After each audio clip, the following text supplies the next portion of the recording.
ඕකේ. අද අපි මේ වීඩියෝ එකේ ඉඳන් අලුත්ම සීරීස් එකක් පටන් ගන්නවා. ඒක බේස් වෙන්නේ WordPress වලට. ඒ කියන්නේ මේ සීරීස් එකේදී අපි ඉස්සරහට කතා කරන්න හිතාගෙන ඉන්නේ කොහොමද WordPress වලින් අපි site එකක් හදන්නේ. ඊට පස්සේ කොහොමද අපි ඒක host කරලා live site එකක් විදිහට අපේ site එක publish කරගන්නේ කියලා. මේකෙදී අපි theme use කරන්නේ නැහැ. ඒ කියන්නේ මෙයාලගේ අපිට දැනට දීලා තියෙන theme තියෙනවා. එක theme වල දන්නේ නැති WordPress ගැන කතා කරද්දී අපි ඒ theme use කරන්නේ අපි use කරන්නේ අපේම theme එකක් හදලා ඒක අපේ WordPress CMS එකට function වෙන්න හදලා ඒක කොහොමද අපි publish කරන්න කියලා තමයි අපි මේ වීඩියෝ සීරීස් එකේදී කතා කරන්නේ. ඕකේ. එහෙනම් අපි වීඩියෝ එකට යමු.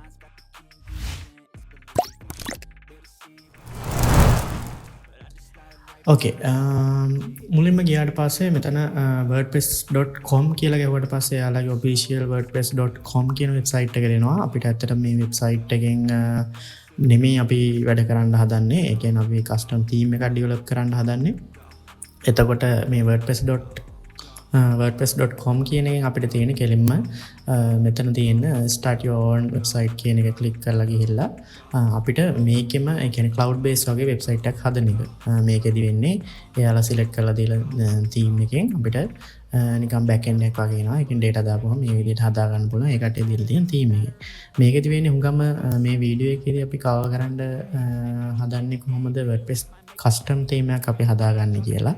ඒ කියන්නේ අපිට ඕන විදිහට කොහොමද මේ navigation හදලා sliders එක දානවා නම් ඒ විදිහට දාලා කොහොමද කරන්න කියලා. ඒකට අපි යන්න ඕනේ Google එකේ ගහන WordPress කියලා. WordPress ගහුවට පස්සේ ඔයාලට එනවා මෙතන පහලින් wordpress.org කියන link එක. ඔයාලට මේක පේනවා ඇති. මෙතන තියෙනවා wordpress.org. මේක තමයි අපි යන්න ඕනේ. මෙතනම /download කියලා තියෙනවා. මේ ක්ලික් කරාට පස්සේ wordpress.org/download කියන එකට තමයි යන්නේ. මේකේ home page එකට යනවා නම් මෙන්න මේ විදිහට තමයි මෙයාලගේ home page එකේ ඉන්නේ. මෙතන තියෙනවා get wordpress කියලා. ඒ කියන්නේ මෙයාලගේ bundle එකක් වගේ දෙන්න අපිට zip file එකක් ඒක ගන්න locally setup කරගන්න තියෙන්නේ. ඒක අපි ඉස්සරහට කතා කරමු. මේ site එක ගැන කතා කරනවා නම් මේකෙදි මෙයාලා කියලා දීලා තිනවා කොහොමද theme එකක් අපි හදාගන්නේ. එතකොට මෙතන කියලා තියෙන 43ක් WordPress වලින් තමයි මේ blog එකේම article වල ලියවෙන්නේ. ඊට පස්සේ ඒකේ තියෙන features මෙතන ගන්න පුළුවන්. customizable design එකක් තියෙනවා, SEO friendly තියෙනවා, responsive mobile design, high performance, manage on the go, high security, powerful media management, easy and accessible කියලා තියෙනවා. ඒ වගේ ගොඩක් දේවල් තියෙනවා. අපි ඉස්සරහට මේක ගැන කතා කරගෙන යමු. ඊට පස්සේ මේක ගත්තට පස්සේ මේ වෙබ්සයිට් එකේ තියෙනවා වෙනම අපිට මේ plugins use කරන්න පුළුවන්. මේලගේ වෙනම plugin directory තියෙනවා. ඒතකොට themes already themes තියෙනවා නම් ඒක ඊට පස්සේ pattern learn අනම්මනම් කියලා මේ වගේ ගොඩක් දේවල් තියෙනවා. අනික මේක මට කියන්න දෙයක් තව දෙයක් තියෙනවා. ඒ කියන්නේ මේ wordpress.org කියන site එකේ තමයි අපේ ඔක්කොම code base එකට ඒ කියන්නේ අපි මොකක් හරි WordPress එකේ තියෙන වෙනම function විදිහකට තමයි දාලා තියෙන්නේ. ඒක අපි ඉස්සරහට කතා කරමු. ඒ function use කරනවා නම් කොහොමද අපි use කරන්නේ, ඊට පස්සේ ඒ function වලට call කරන්නේ කොහොමද අනම්මනම් ඒ වගේ ගොඩක් දේවල් මේ wordpress.org කියන site එකේ දෙන එක අපි ඉස්සරහට කතා කරමු. මුලින්ම යන්න ඕනේ wordpress.org කියට පස්සේ මෙතන තියෙනවා get wordpress කියන බටන් එක. ඒක ක්ලික් කරන්න. ඒක ක්ලික් කරාට පස්සේ ඔයාලට යට මෙහෙම බලා ගන්න පුළුවන් මේ විදියට priceless and also free. يعني free එකක් අපිට download කරන්න පුළුවන්. මේ latest version එක 5.9.3 එක. අපි මම මේ වීඩියෝ දැන්ට හදනකොට තියෙන latest version එක මෙතන ක්ලික් කරන්න. මේක download කරගන්න පුළුවන්. ඔයාලගේ download folder එකට හරි ඔයාලා කැමති තැනකට download කරගන්න. ඕකේ. අපේ ෆයිල් එක download වෙලා ඉවරයි. මේ විදිහට. ඊට පස්සේ මම මේක ගිහිල්ලා ඔයාලට දැන්ට පෙන්නන්නම් කොහොමද මේක තියෙන්නේ, මේකේ ෆයිල්ස් මොනවද තියෙන්නේ, මොනවද අපිට වැදගත් වෙන්නේ කියලා.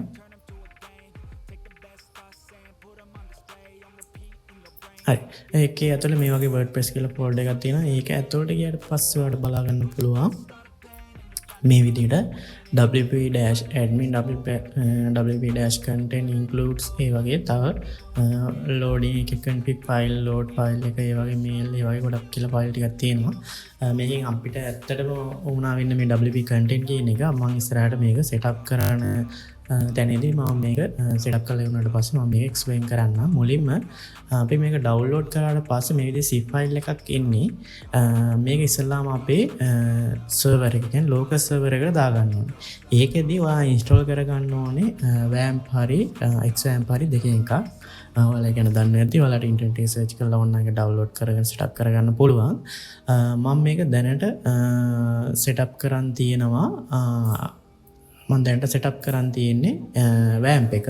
WAMP එකේ www ෆෝල්ඩර් එක ඇතුලේ තමයි මම ඉන්නේ. මෙතනදී මම ෆෝල්ඩර් එකක් හදලා මම ඒකට දාගන්නවා WordPress කියන එකේ zip file එක extract කරගන්න හදන්නේ. එතකොට මම යන්න ඕනේ මගේ එක දැනට තියෙන D එකේ වලගේ C එකේ වෙන්න පුළුවන්. ඒක ප්‍රශ්නයක් නැහැ. කොහොම හරි WAMP එකේ www directory ඇතුළට තමයි ආය යන්න ඕනේ. එතෙන්ට ගිහිල්ලා මම මෙතන ෆෝල්ඩර් එකක් හදනවා. ෆෝල්ඩර් එකේ මම දෙනවා local dot ඒ කියන්නේ මේක වට ඕන නමක් දෙන්න පුළුවන්. මම දැන් කරන්න හදන්නේ local dot මම කල් site name එක .com කියලා ඒවට පස්සේ browser එකේ වැඩ කරන්න. ඒක එතකොට අපිට මේක පිළිගලයි. ඉස්සරහට තව ගොඩක් දේවල් කරනවා නම් ওই විදිහට වැදගත් වෙනවා. මම මේක දා ගන්නවා wp-theme.com මේ විදිහට දාලා enter කරගෙන මම මේ ෆෝල්ඩර් එක ඇතුළට යනවා.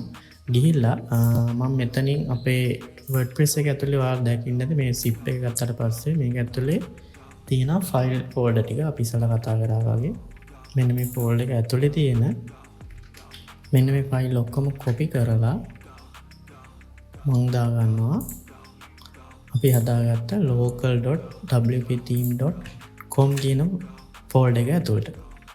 එතකොට මේ විදිහට බලා ගන්න පුළුවන් අර ටික කොපි වෙනවා මේ විදිහට.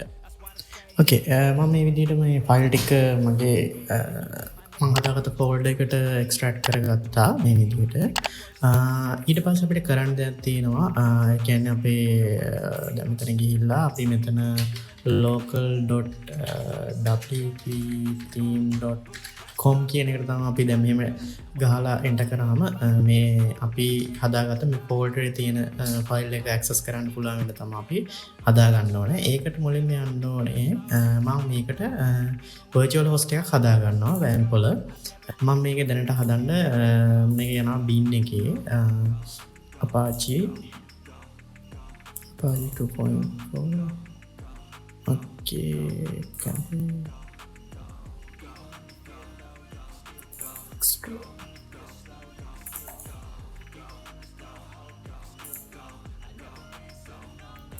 ඕකේ මම මේ ෆයිල් එක ඕපන් කරගත්තා. මම මේක ඔයාලට පෙන් තටිය zoom කරගන්නම්. මේ විදිහට මගේ කලින් හදාගත්ත ෆයිල් ගොඩක් තියෙනවා. මේක තියෙන්නේ මෙතන ඒවට ඩිරෙක්ටරි බලා ගන්න පුළුවන් Apache 2.4 conf එකේ extra එකේ තමයි httpd-vhost.conf කියලා ෆයිල් එකක් තියෙනවා. මේකේ දැනට තියෙනවා මෙතන server name එක කියන්නේ ඔයාගේ server එකේ කියන්නේ URL එක ගහන්න හිතාගෙන ඉන්න නම. මේකයි folder name එකයි එකටම තියාගත්තා නම් ඔයාලට ලේසි. ඒ කියන්නේ අපි දැනට මෙතනින් ගිහිල්ලා ඔයාලට පේන හැටි මෙතන අපි දාගත්තේ local.wp-theme.com කියන එක. ඒක මම මෙතෙන්ට දාගන්නවා මේ විදිහට. මේක ඕනේ මට. ඊට පස්සේ මම මේකම ගිහිල්ලා මෙතන තියෙනවා මෙතන කියලා තියෙන්නේ directory root එක. ඒ කියන්නේ අපේ ෆයිල් එක ඒ කියන්නේ folder එක කොහෙද තියෙන්නේ කියලා අපේ තියෙන්නේ WAMP මේකින් කරන්නේ අපේ directory එක ගන්න එක. ඊට පස්සේ ඒක www folder එක ඇතුලේ තියෙන්නේ අපිට www මෙහෙම නෙමෙයි අපේ දැනට තියෙන්නේ. ඒක තියෙන්නේ මෙන්න මේ කියන folder නම. එතකොට අපි මෙතනත් ගිහිල්ලා මේ විදිහට save කර ගන්නවා. ඊට පස්සේ තව එකක් තියෙනවා අපිට ඒක host file එක හදා ගන්න ඕනේ. ඒකට මම notepad එක open කරගන්නවා administrator විදියට මේ විදියට. ඊට පස්සේ මම මෙතනින් ගිහිල්ලා open files දෙනවා. දීලා මම මෙතනදී මම දැනට ෆෝල්ඩර් ඩිරෙක්ටරියට ගිහිල්ලා තියෙන්නේ. මේක තියෙන්නේ C එකේ Windows වල System 32 එකේ drivers වල etc කියන්නේ extract කියන ෆෝල්ඩර් එක ඇතුලේ තමයි තියෙන්නේ. මෙතන ෆයිල් මොකුත් පෙන්නන්නේ නැහැ මුලදීම. මෙතනින් ගිහිල්ලා all files කියන එක දෙන්න. එතකොට ඔයාලට මේක බලා ගන්න පුළුවන් වෙනවා. host file එකක් තියෙනවා. මම මේක ඕපන් කරගන්නවා notepad එකේ. ඒ විදිහට මම ඕපන් කියලා දුන්නා. ඔයාලගේ ෆයිල් එක මෙහෙම නෙමෙයි වෙනවා ඇත්තේ. ඔයාලගේ වෙන විදිහකට නෙමෙයි ඇත්තේ. ඒක ප්‍රශ්නයක් නෑ. මෙතන තියෙන්නේ මේ IP address එක. කියන්නේ මේකෙන් local IP address එක 128.0.0.1 කියන address එක මෙතන තියෙන්නේ. මෙතෙන්ට දාන්න ඕනේ. අපි මෙතන config file එකේ දාගත්ත vhost file එකේ දාගත්ත මෙන්න මේ server name එක තමයි ඔයා දාන්න ඕනේ. මේක copy කරලා ඔයා මෙතෙන්ට paste කරගන්න ඕනේ. කරලා මේ file එක save කරගන්න. ඕකේ සේව් කරාට පස්සේ මේක සේව් කරපු ගමන් වැඩ කරන්නේ නැහැ. ඔයා අනිවාර්යෙන් ගිහිල්ලා ඔයාගේ WAMP එක ඔයා කලින් ස්ටාර්ට් කරලා තිබ්බනම් ඒක ආයෙ රීස්ටාර්ට් කරන්න සර්විස් ඔක්කොම නැත්තම් අහපව ඔයාගේ ඒ කියන්නේ සර්වර් එක ඔන් කරලා නැත්තම් ගිහිල්ලා සර්වර් එක ඔන් කරගන්න. මම දැනට WAMP සර්වර් එක ඔන් කරන්නේ නැහැ. මම ඉතින් මෙතන ගිහිල්ලා WAMP එක ඕපන් කරගන්නවා. හරි ඊට පස්සේ ඔයාලා දන්නේ නැති පහළ ඔයාලට බලා ගන්න පුළුවන් WAMP එක හරියට ඔන් වුණාද නැද්ද කියන එක. මගේ තාම ඔන් වෙනවා. ඕකේ මගේ WAMP සර්වර් එක මේ විදිහට ඔන් වුණා. ඊට පස්සේ මම කරන්නේ මේක තියෙන URL එක ගිහිල්ලා අපේ browser මෙතන ගහ ගන්නවා. මේ විදිහට ගහලා enter දෙනවා. ඊට පස්සේ පොඩි වෙලාවක මෙතන request එකේ ගිහිල්ලා හරිනම් හරියට අපි setup කරගත්තා නම් අපි දාගත්ත අර folder index file එක load වෙන්න ඕනේ. ඒ කියන්නේ WordPress installation එක තියෙන තැන අපිට load වෙලා එන්න ඕනේ. ඕකේ මේ විදිහට තමයි එන්නේ installation එක. මෙතනදී තියෙනවා මෙතන තියෙන්නේ ඔයාගේ WordPress එක use කරන්න ඕනේ language එක. මෙතන ඔයාලට English එක තමයි මම recommend කරන්නේ. අපිට ඕන නම් සිංහලත් තියෙනවා මේකේ. කිසි ප්‍රශ්නයක් නැහැ. මෙතන පාඩ එකට පස්සේ මෙන්න මෙතන සිංහල කියලා තියෙනවා. මම මේක තාටිය zoom කරගන්න ඔයාලට පේන්න ලේසි වෙන්න. මේ විදිහට සිංහල කියලා තියෙනවා. ඒක සිංහල දාගන්න එපා. මොකද අපිට තේරෙන්නේ නැහැ සමහර සිංහල වචන මේ ඔයාලට දන්නේ නැතිනේ translate වුණාම වෙන ප්‍රශ්න. ඒ හින්දා මම නම් හිතන්නේ ඉංග්‍රීසි තියාගන්න එක හොඳයි. ගිහිල්ලා continue දෙන්න. දුන්නාට පස්සේ මෙතන කියනවා මෙන්න මේ detail ටික ඊළඟ step එකේදී ඉල්ලනවා යාලා. ඒ හින්දා මෙන්න මේ ටික අපි ලෑස්ති කරන් තියාගන්න ඕනේ. ඒකට අපි කරන්නේ අපි මේකට වෙනම database එකක් හදනවා. දැන් අපි මේව local.wp theme කියලානේ යන්නේ. මම මෙතන ගිහිල්ලා localhost php my admin යනවා.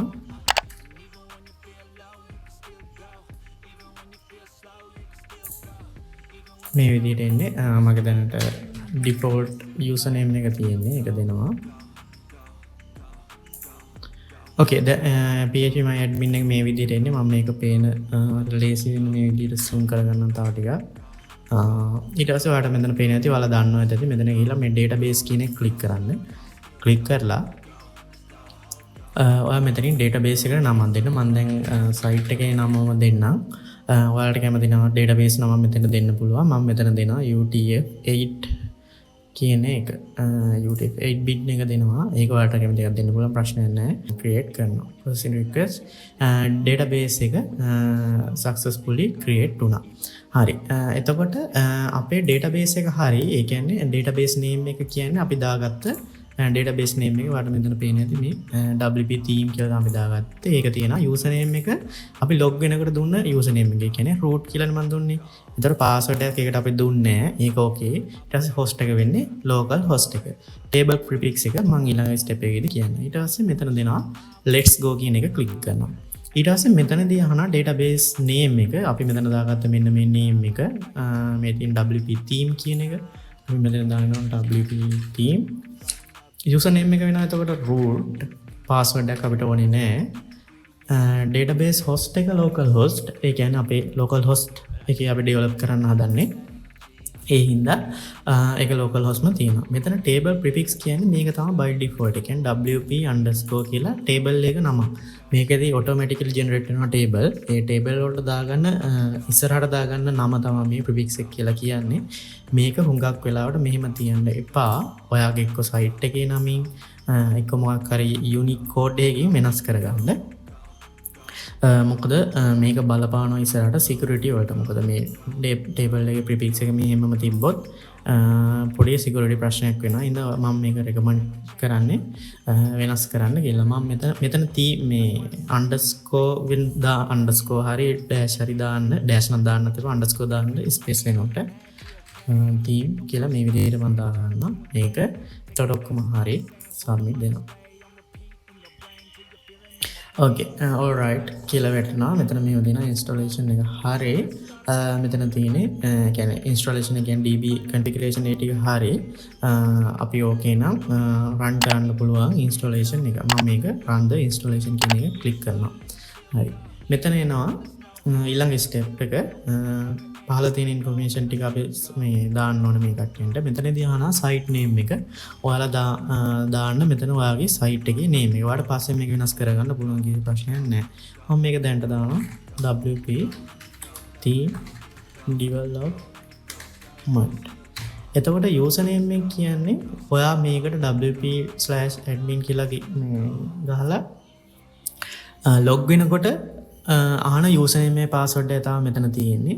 මෙතන දාගන්න යූසර්නේම් එක ඔයාලට මොකක් හරි මම දැන් මේ කලින් යූස් කරපු එකක් තියෙනවා super admin කියලා. මම ඒකම දාගන්නවා. පාස්වර්ඩ් එක මේකම තියන්න 1 2 3 කියලා දාගන්න එපා. මොකද ඔයාලට අමතක වුණොත් ඉස්සරහට ලයිව් සයිට් එකත් 1 2 3 කියලා තමයි තියෙන්නේ. ඒතකොට ඒක ප්‍රශ්නයක් වෙනවා. මම රෙකමන්ඩ් කරන්නේ මෙයාලා මේ ඔටෝ සජෙස්ට් කරන පාස්වර්ඩ් එකම තියාගන්න. ඊට පස්සේ මෙතන තියෙනවා ඊමේල් ඇඩ්‍රස් එක. මෙතන දෙන්න ඕනේ admin email address එක. ඔයාලට කැමති address එකක් දෙන්න. මම මෙතන දැන් දාගන්නවා abc@gmail.com. මෙහෙම දාන්න එපා. ඔයා කැමති එකක් දාගන්න. මම දැනට දෙන්නේ. මෙතන කියලා තියෙනවා search engine වල visibility කියන්නේ ඔයාලා develop කරගෙන ඉන්නකොට මේක search engine වල පෙන්වන්න ඕනද නැද්ද කියන එක. මේක ටික් එක දාන්න නැත්නම් නොදා යන්න. පුළුවන් එක පස්සේ වෙනස් කරගන්න පුළුවන්. කිසි ප්‍රශ්නයක් නැහැ. ඊට පස්සේ මම දෙනවා install WordPress කියන බටන් එක ක්ලික් කරනවා. ඊට පස්සේ අපේ ඉන්ස්ටොලේෂන් එක වෙනවා බෑග්ග්‍රවුන්ඩ් එකේ. ඒ කියන්නේ database එකට data table ටික ගහගෙන අපේ මේ නමින් site එකේ site name එක හදාගෙන user කෙනෙක් හදාගෙන ඒ ටික වෙනවා. ඊට පස්සේ උනාට පස්සේ මෙන්න මෙහෙම password එකට අමතක වෙනවා නම් අර අපි කලින් දාගත්ත මේක save කරගන්න super admin කියන එකේ. මේක තමයි යාලා දුන්න password එක. මම මේක save කරගන්නවා. ඉස්සරහට අපිට ඕන වෙනවා. මෙතන එනවා success WordPress has been installed thank you and enjoy කියලා එනවා. ඊට පස්සේ user name එක මේ විදිහට එනවා. password එක අපි දුන්න password එක ගහන්න කියලා එන්නේ. මෙතන එනවා login කියලා. login කියන එක click කරලා ඊට මේ විදිහට මේක තමයි WordPress එකේ default login එක. username or email address. ඒ කියන්නේ අපි email address එක දුන්නා නැත්නම් username එක. අපි username එක දුන්නේ super admin කියන එක. අපි දැන් save කරගත්ත ඉඳන් මෙතෙන්ට එනවා Chrome වල. ඊට පස්සේ මම මේක remind දීලා password එක ගහනවා. අපි මේ දාගත්ත password එක login වෙනවා. login දුන්නාට පස්සේ අපේ ඉන්ස්ටොලේෂන් එක ඔක්කොම සක්සස්. මේ විදිහට එන දින ලේටස්ට් version එක තියෙනවා. අපිට කිසි ප්‍රශ්නයක් නැහැ. ඔයාට මම මේ ස්ක්‍රීන් එක zoom කරලා ඉඳන් මේක මේ පොඩියට පේනවා ඇති. මෙන්න මේ විදිහට තමයි එන්නේ සාමාන්‍ය site එක. ඔයාලට පේනවා ඇති මෙතන detail ටිකක් තියෙනවා. ඊට පස්සේ මෙතන අපි දාගත්ත site name එක තියෙනවා. ඊට පස්සේ මෙතන අපි දාගත්ත user name එක, යාගේ profile data එක, කතන්දර ටික තියෙනවා. මේක තමයි ඇත්තටම WordPress එකේ backend එක. backend එක කියලා අපි මේකට කියන්නේ මේකෙන් තමයි data දාන්නේ. ෆන්ක්ෂන් එක ඩෙවලොප් කරාම මේ පැත්ත පෙන්නනවා. මේ පැත්තට අදාළ විදිහට ෆන්ක්ෂන් අපිට ලියා ගන්න පුළුවන්. ඒ වගේ ගොඩක් දේවල් කරන්න පුළුවන්. ඉස්සරහට කතා කරමු මේ ගැන. මෙතන හව කරලා මෙතන visit site දුන්නාට පස්සේ දැනට එයාලා default theme එකක් අපිට දෙනවා. මෙන්න මේක තමයි දැනට දීලා තියෙන default theme එක. අලුත්ම 5.9 කියන version එකේ තමයි මට මතක විදිහට මේක තියෙන්නේ. මේ විදිහට තමයි දෙන්නේ. අපිට මේ theme එක ඕනේ නැහැ. ඒ theme එක වෙනස් කරන හැටි ඊට පස්සේ backend එකේ මේ මොනවාද කියන එක මේ වගේ මේ manually වෙන්නේ මොනවාද කියන එක ඊළඟ වීඩියෝ එකේදී අපි කතා කරමු. ඕකේ ඔයාලා මේ setup එක කරගන්න මොකක් හරි ප්‍රශ්නයක් තියෙනවා නම් comment එකක් දාන්න. වීඩියෝ හොඳයි කියලා හිතනවා ලයික් කරන්න. යාළුවන්ටත් මේක ඕන වෙයි කියලා හිතනවා නම් මේක ෂෙයා කරන්න යාළුවොත් එක්ක. ඕකේ. එහෙනම් ඔයාලට සුබ දවසක්.